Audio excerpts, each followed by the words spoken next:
Hello, everyone. Thank you for joining me today on this series, How to Save Your Life, People's Experiences with the Course in Miracles. Today, I am joined by Ed Love, you're in Australia, right, Ed? Yeah, Ed is in Australia, so I'm up early and he's up late to make this happen. Ed, thank you for joining me today. I see lots of comments from Ed on my Facebook page, but they're great. I always go, oh, there's Ed. He's making a comment. So we often kind of, interact in that way. But it's great to have a long form conversation so that I can hear your story and everyone can hear your story about A Course in Miracles. So welcome, Ed. Thank you. Thank you. Okay, so we have 5 questions to structure the interview a little bit, and you get lots of freedom to talk about whatever you want. But I'll start with the first one, which is, how long have you been doing A Course in Miracles? I think it's probably roughly 3 or 4 years. I bumped into it a decade or two ago and tried it, and I thought, what the? And I just couldn't relate to the language, and I gave it up. And I only got through it this time through either through Gary Renard's work or through yours. I can't remember which one. It might have been yours, but I found Gary's work to be so much easier than the course, and I found your work so much easier than the course. And so I went back and did the course. And I have stuck with it simply because, as far as I can see, in my limited understanding, you could basically chop it all down to one word: forgive. And so I do, and I keep doing that, and I always will, and I can't imagine ever stopping it. And so to me, that's the course in a nutshell. So I keep doing it. Okay. Why did you start doing it? So you encountered it and then you said, well, I can't understand this. And then it came back around. What was it that made you actually do it? Again, I can't remember if it was yours or Gary's work, but basically having somebody explain more what it actually meant, I guess that was it, really. And were you suffering in your life? Did you feel that there was something you didn't know, or that you were having a hard time? Because that's when the course came to me, it wasn't a conscious decision, but it was at the lowest point in my life that it came to me. And I think on some level, I knew I needed help, but it wasn't a conscious thought necessarily, but my life was an absolute mess when the course came to me. So was that part of it for you, that you could feel there was something missing? I've been on a long journey. And I think gradually, as I continued the journey, my life got better and I felt happier. And for whatever reasons, through these 2 interpretations of the course, it seemed like there was value there for me to keep going in this particular direction. And so I just trusted that. Right, right. What was your experience of doing the lessons, the 365 days? Do you remember? Yeah, okay, well, there's obviously a reaction there. How was that for you? I'm not sure I'm a very good course student. I remember at one stage when I started out, they were saying, do this every 5 minutes. I was going, yeah, right. Yeah, I've got nothing else to do. I just lie around all day with nothing else to do. So I've not been particularly good in that regard. However, I have been and continue to be persistent with the forgiveness work. That seems to be, as the expression goes, where the rubber hits the road. And so I do it. Sometimes if I have a massive reaction, I might not do it right then. I'll probably swear like Billy-O first. But pretty soon I do the work, and usually it helps. And there have been some persistent issues which are still current for me. Oh God, I've forgotten the question. Apologies. The question is, what was your experience of doing the lessons? So basically, have you ever done the 365 lessons as requested? Absolutely, I have indeed. And I basically, since I started doing them 3 or 4 years ago, I've done them every year. And I've done them with different degrees of diligence. Yes. I've done them through your book, which is basically, and watching your videos. So every day I start on January 1st and I start on lesson 1 and I read the book in the morning. I read the course instruction in the morning, and then I listen to you reading the lesson, and then I listen to your interpretation where Jesus comes through. And then in the evening I read the section in your book, so I have a bit of a refresher. and I do the lessons as well as I can, which, as I say, to be honest, isn't that well. Um, but I keep doing the forgiveness. But I have noticed recently, gradually over the last few years, and I don't know specifically how, but gradually I've noticed that the lessons, they're often affirmations to ponder or to consider. Gradually, I'm noticing that I'm saying to myself, yeah, well, yeah, of course. I mean, yeah, and Okay. It's becoming it's normal. The language is becoming internalized. Yeah. not just the language, just what the assertion is. Like God wants me to be happy or something. Like it's not a question for me anymore. Whereas Right. I came from a background where my parents weren't particularly religious, but they were a little bit. And so I went to Sunday school at times and I read a bit of the Bible and I just thought, this is ridiculous. Who the hell wrote this thing? I mean, people take this seriously because there were so many contradictions and God saying, thou art judged and go to hell and all that rubbish. And so I thought I just threw it all away. Um, but gradually through the course and things like it, I've gradually turned that around. And now I'm happy to believe that God is this energy of love that just is the substrate of all existence. And Yeah. Yeah. I'm But happy with that's a that. huge transformation in 4 years when you think about it. And this is the thing that I think it's really good to kind of point out to people is that our internal language and dialogue is what causes our suffering. Yes. It can be as simple as, why me, God? Why is this happening to me? That thought will generate a feeling of being a victim, of being powerless. And I think a lot of people who haven't had a mind training program might have something like that in their mind. They're like, oh God, life sucks or whatever. Like, why is it so bad? But as you go through the course and as it teaches you that your perception and your beliefs are creating your world or miscreating your world if it's not any fun, Yeah. to me, that's the pivotal thing for people to understand is people do believe that their thoughts are private. They do believe that they're not creative, and they don't understand that internal dialogue, that internal way of looking at the world is where the problem starts. It's projection says the world is the problem. Projection says love is outside of me. But this teaching says, no, the world is coming from your beliefs, your thoughts, and you will experience the outside reality with small r will reflect your way of looking at the world. And have you found that to be true over the 4 years that you're starting to see that your internal world is changing your external world? Well, I started the turnaround from love, the 180 around God before I started the course, so it's been a little bit of a longer process. But yes, like what seems to be happening is my life is gradually improving, and I am gradually getting happier. I'm not Yeah, totally there yet, which is probably why I'm still here. Um, yeah, we're all still here, Ed. yeah, exactly, Means exactly. Yeah, we aren't done yet. yeah. Um, but yes, gradually my life is improving. Like it would be easy for somebody to look in at my life and say, well, he's a bit of a loser. And yet I have just about every moment of just about every day to do whatever the hell I want. And I'm not sure how you can have more success than that, especially because I feel so much joy most of the time. Like Yes. as I say, when I grew up, I felt lack of love from my parental family, and I don't blame them. It's not their fault. And I initially bought into the whole romantic love thing as most of us do because of the music and the films and blah blah Oh, blah blah. it's a huge program. It's a huge program, the special love relationship. Yeah. Absolutely. And gradually, as I've been on my journey of healing or growing or learning or remembering, whatever you call it, gradually I've got to the state where I can connect with the love within me. And that's massive. It's Yeah. massive because it means that I don't need a partner. Now, having a partner can be wonderful. Can be a wonderful way of sharing love, but I don't need it. And that takes the desperation out of my life.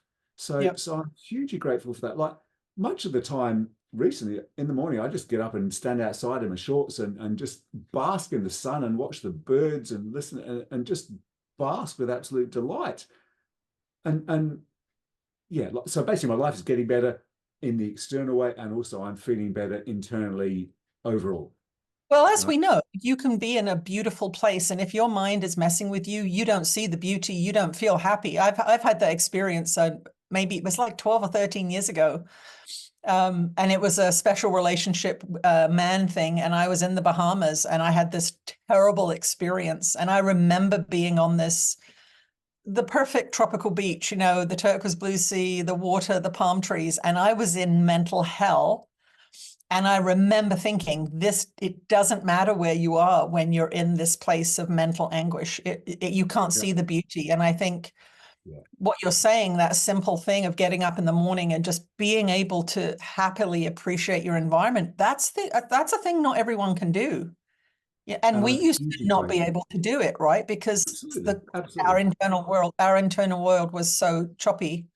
Um, Yes. so what's the biggest transformation that you've experienced because of your Course in Miracles practice? Can you sort of think of where your life is most different than 5 years ago, let's say? Yeah, because you said like you've been on that long spiritual journey of different classes and books and all of that stuff. But specifically with the course, what can you discern that's different for you? Um, in the outer world or both? Well, your experience of life, Okay. Ed's experience of life. What's the most different now than it was 5 years ago, let's say? Yeah. All right. I'll do one of the inside and one of the outside. The inside is that I am so much more at peace most of the time, and there's so much more joy that's just available just like that if I focus on it. And I don't even need a reason. I mean, I can say I'm grateful for that, but often I don't even need to find any particular that. So that's the inner one. And of course, that's so wonderful because it means I don't need to go and chase the things in the world that bring me that experience, because I can have that experience pretty much anytime I want when I'm not being triggered. Um, and on the external level, I spent most of my career working in computing because I thought I had to. Because if I don't have a computer job, what happens? I'm going to rot on the side of the road somewhere. I don't know. So I thought I had to get a computer job that I really, really didn't like, and I thought I had to live in a big city because that's where all the jobs are. And recently, um, through circumstances which I'm pretty sure were triggered due to my internal healing process, It's um, there haven't been so many jobs, and I still have wonderful homes to live in. And as I say, I have all these moments to myself now. Now, certainly, I'm looking at creating my own income in various ways that are more sustainable and more connected to right. my passion. And I'm not there yet, but I have the huge advantage that I'm not wasting 50 hours or 60 hours a week doing something that drives me nuts. So that's Yeah, yeah. probably the major external thing. So that's interesting. So you didn't see that you had a choice before the course. You were kind of caught in a mental prison, which is if I want to live, I have to have a computer job. If I want a computer job, I've got to live in the city. So you were kind of boxed into a place that wasn't making you happy. Yeah, I mean, I could have done something like, I don't know, work in retail or something, but I had no experience and no qualifications. And to me, that's a complete Well, that's a hell mind. to go. I've worked in retail. It's no Yeah. solution. No, And no. that, like there's dozens of those things where you can sleepwalk through life. And I don't want to sleepwalk through life. No. I want to use the gifts that I have for whatever reason that I've got them. I want to be useful in the world. I want to make a difference. I want to do something that's enjoyable, that's sustainable, that can pay me reasonable money. Like this is probably what we all want. We want to be useful and do We all something want to we be enjoy. happy. We want to Yeah. be free. We want to be happy. We want to have time and space to develop creative aspects. Now, I'm going to bring up the idea of house sitting because you mentioned that you're house sitting right now. That's what happened to me right after I started to channel. I was given the opportunity to house sit for someone. There's a friend of mine. When I first started to channel, they kept on that I had to move back to where I had moved from.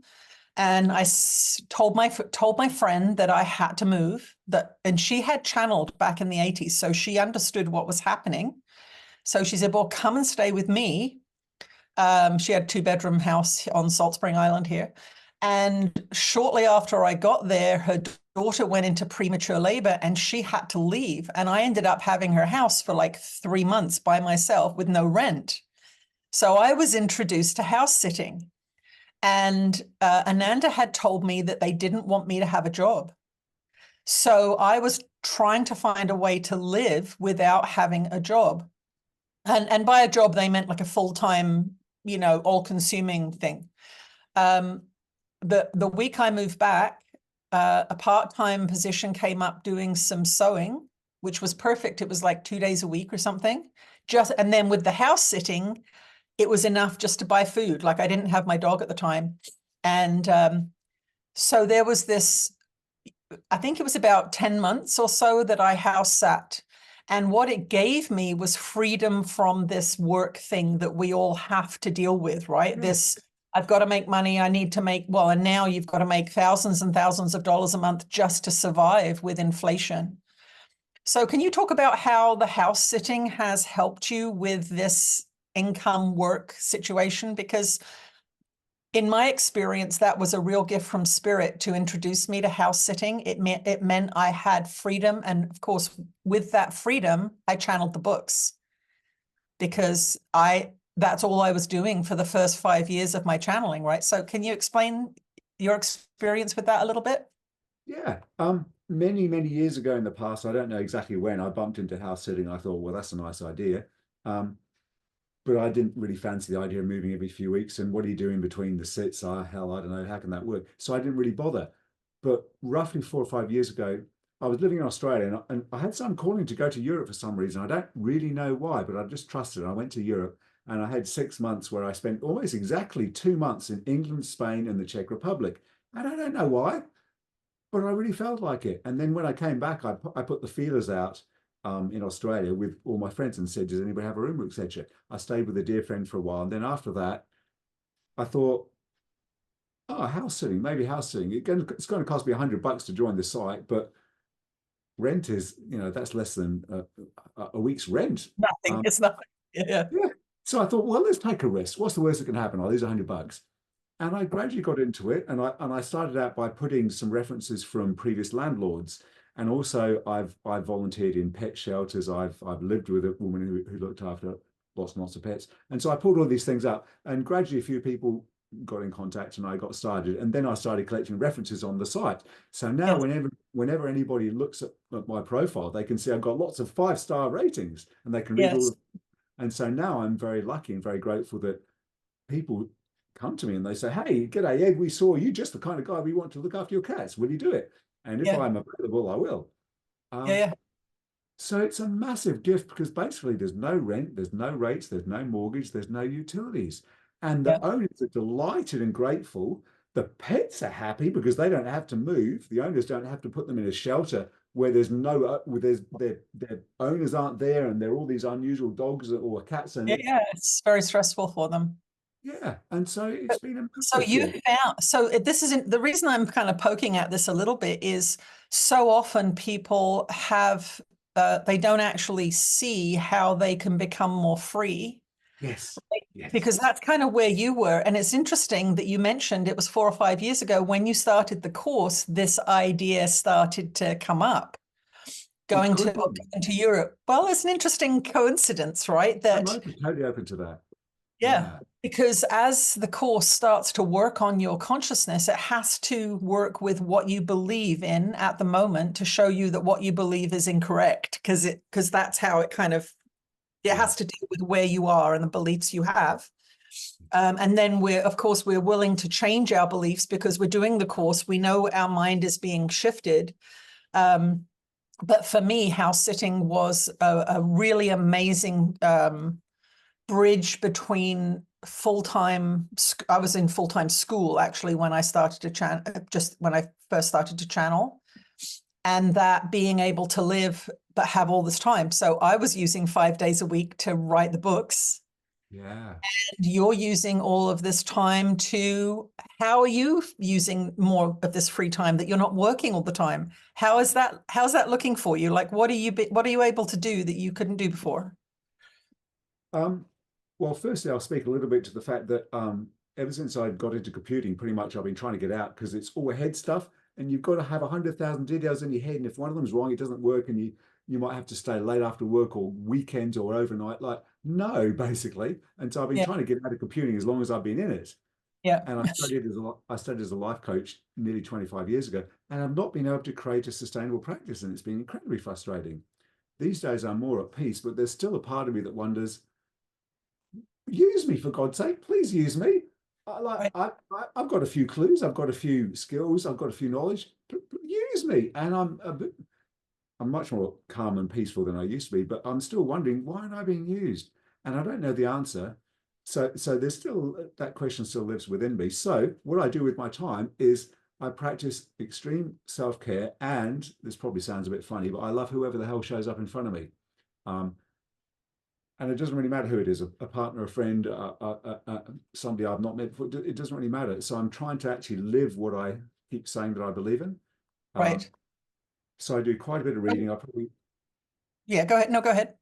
Okay. I read maybe an hour and a half to 2 hours a day simply because I can, and I love to learn, and I love to share and teach and coach. And so often I share with people that I know, especially close friends. I share some of the things I learn, and often they benefit greatly. And sometimes they end up being a wonderful example of health, for instance. And then people ask them, and so I'm grateful, and at least I'm able to influence some people in a positive manner. And it's not like I try and say, you should do this. I just say, well, I do this for this reason, and it may or may not work for you. And sometimes I'll take it and sometimes I won't. And I'm not attached either way. But so, yeah, I study, I learn, I do my healing work. I'm usually reading, I usually read maybe 10 pages of each book. So I'm usually reading about a dozen books a day. And usually 3 or 4 of them are spirituality and or healing, personal growth, whatever you want to call it.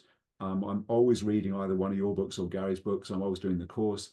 I'm currently studying a bit of the Way of Mastery, um, and similar things. And I make sure that I take the time to do all the things that we're told to do, but nobody has the time because they're working. Because they were Exercise. being Yeah, outside in nature, things like that. Yeah, yeah. yeah. So it's And interesting that frustration you have, because just with the experience I had with the course and all the people that I've talked to over the years, 4 or 5 years in is actually really still beginner phase in that sense of reconditioning. And I think that just listening to what you're saying about the reading and the practicing, helping people out, that kind of thing, is you are practicing and you are being prepared for that work.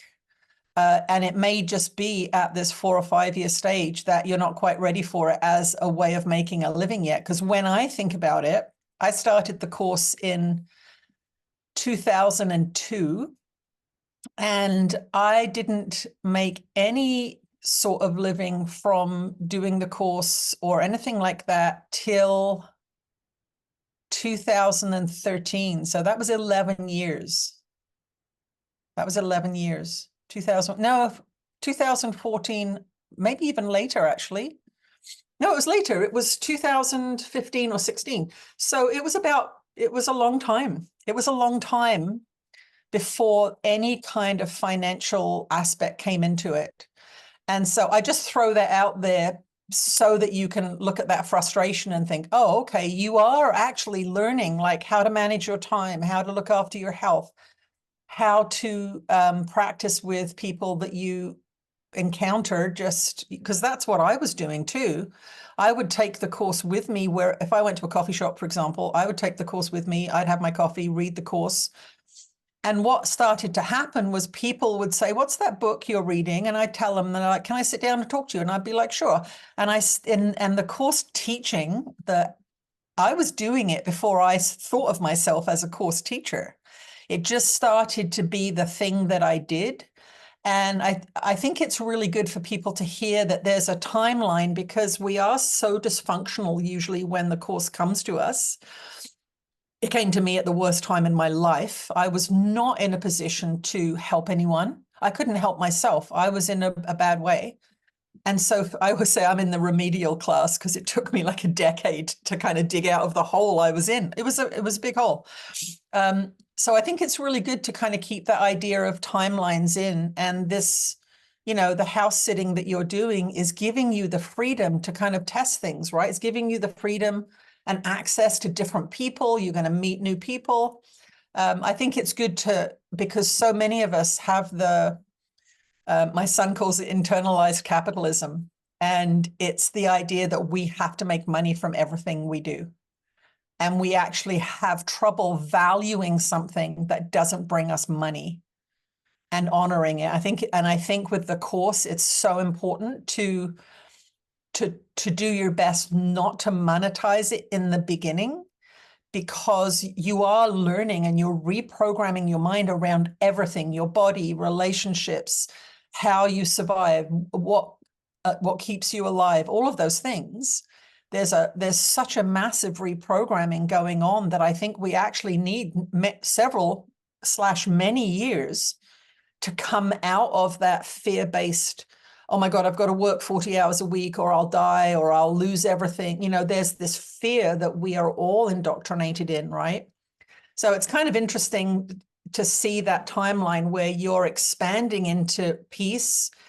You've got time, you're still learning, you're able to practice your healing things with people. And I think that's a really beautiful moment to actually truly appreciate when you've got that time and space, you know? I'm hugely grateful. Absolutely. And a lot of my journey has been learning to trust, has been to learn to trust that I will be supported one way or another. Yeah. And abundance is so much like I listen to Bashar as well, and I love him with a passion. He's such fun. You know, Yeah, he's funny. Bashar says that abundance come all over the place. It doesn't have to be money. There are all sorts of different Yeah. things, as I'm sure you're aware. And money has come from different sources, and so has accommodation. And sometimes people give me food. You know, it's not like I'm begging on the streets, but you know, sometimes my friend says, "Come over, and I'm cooking this lovely meal. Come and join me." Yeah. That's abundance. So I'm Yeah. Yeah. hugely grateful. Hugely Yeah. Yeah. grateful. And I guess I'm So just go ahead, finish your just a thought there. quick one. I've been I really think that I'm being taught to trust more and more and more, and I'm much more trusting than I used to be. Yeah. And I don't worry anywhere near as much about money. I used to worry a lot because that's what I learned from my parents. But these days, well, I don't have much. But the only question really to ask is, do you have more than you need in this moment? And the answer is yes. So what's my problem? There is no problem. Yeah. Yeah. You wanted to talk about the ambivalence of the language in the course, and that's an issue for a lot of people. So you want to share what you wanted to say about that? Sure. Um, It's funny, I was born in London, so I'm an English gentleman or recovering ex-Englishman, as I like to say. And I'm not a fan of Shakespeare. Uh, Even though Gary Renard explains who Shakespeare really was. And I love that story. Um, and the funny thing is, I love many works that are derived from Shakespeare. Like there's a film called Shakespeare in Love. And I love it with a passion, but I can't deal with Shakespeare because it is a different language. It looks like English, but it's a So do you different. want to explain why you're referencing Shakespeare? People who haven't done the course won't necessarily know why you're referencing him. Okay, my understanding, which might be wrong, is that the course was written in a Shakespearean manner, sometimes actually iambic pentameter, um, and it uses the traditional language of Christianity. And I'm not a fan of either of them. And I noticed that I still have resistance, even though I've done a lot of forgiveness work around it, which is really weird. Um, and so I don't, Forgiving words is an interesting practice, isn't it? sorry? I said forgiving words is an interesting practice because words do trigger us. Yeah, I forgive anything that causes me to move away from peace and joy and harmony, whether it's a word, whether it's a person, whether it's a memory, I don't care. So yes, and yet when I read Gary's material or when I read your material, Ananda and Jesus, I never have an issue with the language ever. I can understand what comes through you perfectly. I can understand what comes through Gary and his adventures. And so, oh, I can't imagine why I would ever give up forgiving, and forgiving seems to be the main practice of the course. So I will always do that until I'm, well, let's just say always for now. Yep. And yet I find it so much easier to read your material or Gary's material. Um, yeah, so I think ultimately you can't really go past forgiveness. I think it is one of the most powerful things on the planet, and that's why I keep doing it. That's why I keep doing it. It's just So interesting. The language actually makes you really focus. And I think this is, to me, this is one of the things that Jesus has said is the language of the course, yes, could be much more easily described. And that's why I always recommend people read The Disappearance of the Universe, because it's a really wonderful treatise on what the course is. but they keep telling us to do the course They do. because we can't skip over it easily. You really have to focus your mind, and you really have to try to understand what it's saying. And I think this is my personal take on it, and Jesus has channeled about it, is our society is so easy and so entertainment focused. And it's like, oh, I'll read a book, read another book, get another book. And we're constantly going to the next thing and the next. We've become these consumers of entertainment and material. And you can't do that with the course. And I actually think the language is so tricky that you have to do something which we don't do anymore, which is study. Like, 200 years ago, people would sit around and study the Bible. And I'm not like a Bible scholar, and I don't promote that necessarily. But if you think about the mental structure of Westerners now, and how lazy, self-indulgent, however you want to word it, is we never have to do anything for very long because it's just everything's just given to us, right? I think that difficult language causes us to use our brain in a way that we need to learn to do, which is focus, intent, and investing in something that's not easy. And I think it's kind of like a structure that is beneficial to our minds, even though it feels difficult. I think that's that's what's going on with the language. I'm open to that. I've heard somebody say, I can't remember who, that it was put in that way because that was the only thing that Helen, the author, really believed, and so that was a way of her taking it seriously. That's Yes. my understanding, if I remember Yes. correctly. Yeah. Her biography is really interesting to read for anyone watching this. If you're curious about the course, to find out how it came through, the scribe, they call her, Helen Schuckman, she was not happy about this. It took her 7 years to channel this text, and the entire time she was resistant to it. It wasn't like, woohoo, I'm really glad to have this. She was not happy to have that assignment at all. So it's really good to read the background because it kind of gives you a context for how this amazing document came through. Have you read the biography? I haven't. I've read little snippets here and there about the various people involved with Bill and those. So I have a little bit of understanding. Apparently, it started out the year I was born. I'm not claiming credit for starting it, but it was just amusing. Like I was born in '65, and I think that's when it started coming through. So right, yeah, very interesting story. Yep.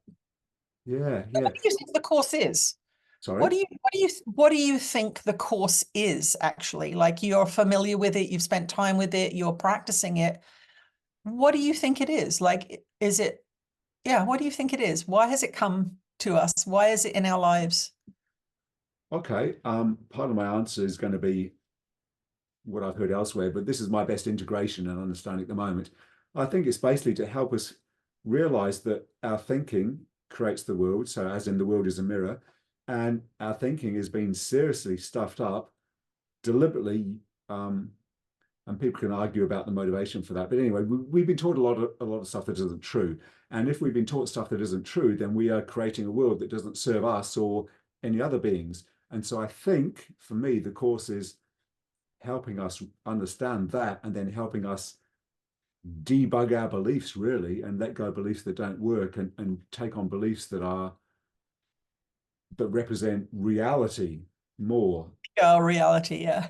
I think so. Yeah, and the course uses reality in different words, but just this world that we seem to be in, our beliefs don't really match that very well, and they don't serve us very well. And so I think the course is helping us firstly see that our beliefs are wrong, and secondly, what might be more useful, more accurate beliefs, which will help us return to a peaceful, loving, joyful life, I think. Right. And I think most people I talk to that have done the course, the more peaceful, loving, beneficial life is what slowly but surely comes our way, right? It's not an instant fix. The end of the first year is you're not done. You're really only beginning. And I would say that 5-10 years, which sounds crazy to people who are in the normal, Western mind, will go, well, I'm not doing something for 10 years to get benefit. But what if in 10 years you have the life you've dreamed of? That's what everyone is actually working towards anyway. They're working hard, they're trying to save money, they're buying a house, they're having children, whatever they're doing. Everyone's doing those things because they think it will make them happy, or they think it will bring them an experience that's good. And I think 5-10 years of doing the course, if it is, to me, the course is actually a scientific thing in the sense, if you do it, you will get these results. If you don't do it, you won't get those results. And that's what I see person after person is, if you practice it, if you do it, your life gets better and better in ways that you actually weren't taught how to do. And that's conditioning programs. Like, we are taught to get a job, to make money. We're taught to do all of these things. And after all, that's what a midlife crisis is you've been doing something for 20 years and you're not happy and you don't want to do it anymore. So I think most people go through that midlife crisis kind of event. But if you don't have anything to replace the programming with, you just marry a new person, have a second batch of children, buy a sports car, because that you're using your mind that's been trained, right? You don't know anything else. Yeah. So last question, Ed, why should Sure. people undertake this task of doing the course? Like, if you are talking to someone here who's found this video and they're like, well, this is an interesting discussion, why should that person get the course and start those lessons? I would say that ultimately we all want to be happy, however we define that. And how we're taught in the West basically is how to be unhappy and to believe ourselves to be lacking, unworthy, and to need to buy something or buy into something to get happy, except it never works. And so you're on the little treadmill like the rodent. And if we just keep chasing the same things that aren't going to get us where we want, like, how are we going to get happy? Like, if happy's over here and we keep going here forever, like, we're never going to get over there. And the course, in my experience, has helped me to become more peaceful, calm, content, happy. And people might say, well, that's pretty selfish. And then I might say, yeah, but I'm a lot better company around and I'm much more useful to anybody who's in my life.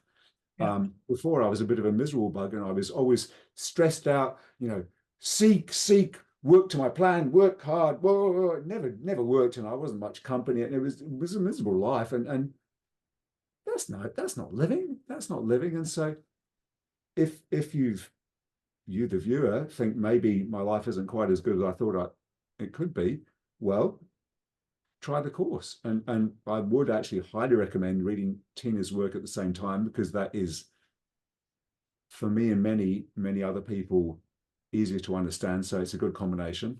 And if it takes you 5-10 years to really get it, well, that's okay. Well, I mean, you're going in 10 years' time, you're going to be 10 years older, and you could have either done nothing and become more miserable and stressed out, or you could have done 5-10 years with the course. So highly recommend to go with it, really.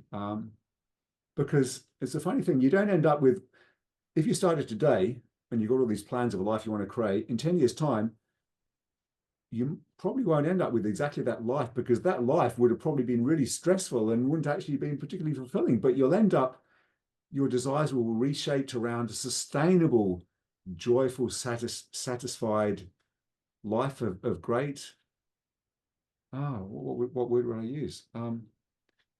Great joy, deep connections with everybody in your life, great satisfaction. I mean, all the things that we think we need to buy something or do something or achieve something to get. So highly recommend it. Just do it, because the 10 years is going to go by whether you do or not. Right? Exactly. Yeah. Okay, Ed, thanks so much for sharing your experience. And if someone's interested in contacting you for your coaching services, are they, can I put contact information down the bottom there are you open to that? Yes, love to. My focus usually is health and weight loss, and I've got some rather good testimonials, and it's simpler and easier than everybody thinks. It really is. And strangely enough, doing the course will help. Yeah, doing the course will help. Well, doing the course help. Yeah, you can do the course when you're doing anything. It doesn't matter if you're training for a marathon, the course will help you with whatever it is you're doing. It'll clarify your mind. It's a healing process that is designed to get your thoughts in alignment with love. Yeah, you and I agree that it works. It does. Okay, thank you everyone for watching. If you are interested in Ed's services, I'll put something to contact him in the description below. And hopefully this video has inspired you to start doing the Course in Miracles lessons for yourself. I'll see you again soon. Thank you. Bye. Bye, Ed. Bye-bye.